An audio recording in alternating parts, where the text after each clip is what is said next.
Welcome to Destiny University 102. I'm Richard Baldwin, your MGA, and in this video, we're going to discuss the close.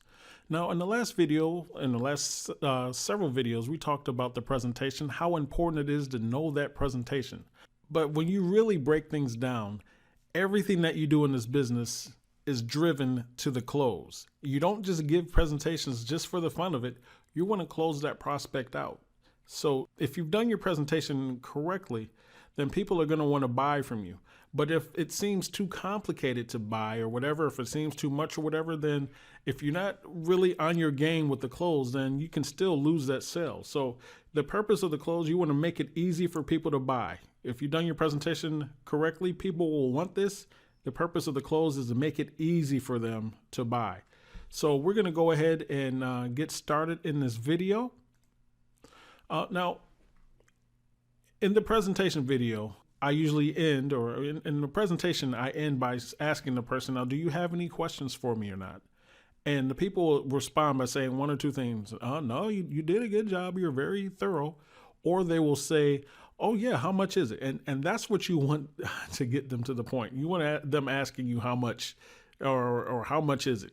So if the person does not ask you that question, then you'll say, well, most people ask me one question at the end of when I finish up, and they want to know how much is it. And so when you get to that point, then you want to say, now, insurance is rated on two things, Ms. Johnson. One is your age, and the other is your health condition. Now, there are no medical exams with this. We just ask you a few medical questions. Then I can tell you how much your rate's going to be. Now, at this point, you're going to go into asking the medical questions. Now, when you're asking the medical questions, there are a couple things you want to remember. One, you don't want to check any of the boxes. You don't want to fill out the questions right now. You're just asking them. And the reason why you don't want to check these boxes right now is because we're still not sure if this prospect is going to buy from you or not. So you just want to ask the questions, then you can go back later and check the boxes in. And then also you want to make sure that you ask all of the questions. I've had people that I work with in the past. They get to a point and the person may ask yes to one of them, and then they look at them like they have the plague. Oh, you got that? And then they stop. And now, well, you're qualified for modified. No, we don't want to do that. Ask all the questions, even if they've answered yes. So with that being said, just from the tobacco question all the way down to the replacement form, everything that is highlighted, you want to make sure that you're asking. All right. So that is pretty much self-explanatory. Now, if they answer no to all those health questions, then what you want to say is, great, Ms. Johnson, you actually qualify for first day coverage. And let me show you what that's going to run for you. And then, of course, if they answer yes to one of those health questions, then they qualify for a modified plan. But mind you, in the state of Michigan, if they answer yes to one of the uninsurable questions, then you can't write that. So if they answer yes to whether they have AIDS, HIV, or if they're currently receiving hospice care, you're not going to be able to write that case, unfortunately. But you want to keep it positive if they qualify for one of the modified plans. Now, mind you, they can't get anything anywhere else. So if you have a negative attitude when you're presenting the modified, then they're probably not going to buy. So be positive when you present it. And you want to say, well, great, Ms. Johnson, you actually qualify for our modified plan.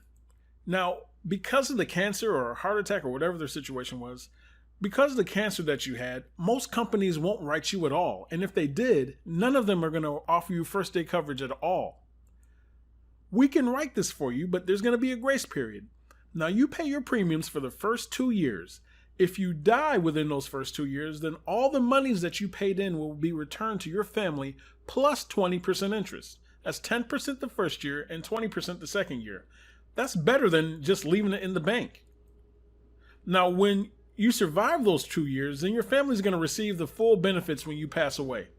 Let me show you how much that's going to run for you, Ms. Johnson. So you want to pre-frame the quote part like this. Okay, Ms. Johnson, everyone has a budget because, if your insurance is too much on your budget, there's no need in even getting it. And see, most companies, they'll tell you how much coverage they'll let you have and then how much you need to pay for what they'll let you have. But we do the opposite. If you tell me what's comfortable for your budget each month, then I can tell you how much coverage I can get for you in that price range. So on your worst month, Ms. Johnson, after all your other expenses are paid, what would be an amount that's left over that's comfortable for your budget? Now, at this point, you really need to get an answer. They'll tell you $25 a month, $30, $40 a month. Sometimes you have these kind of smart alecky people that'll say, well, you tell me. And if that happens, then you start with an astronomically high number. I don't know what, 500? And then they'll laugh, and it kind of breaks that tension. So, okay, so you want me to start maybe $100 or under? Around $50, and then they'll tell you something that's comfortable. So if they don't give you a number, then you start at a number and then talk down until they say, yeah, that sounds about right. Okay, so you've qualified Ms. Johnson, and she told you that she can afford $45 a month. And this is where you want to break out your worksheet and go to work. Ms. Johnson is a 60-year-old female, non-tobacco, and when you look in the book, her PAC number is 4.0.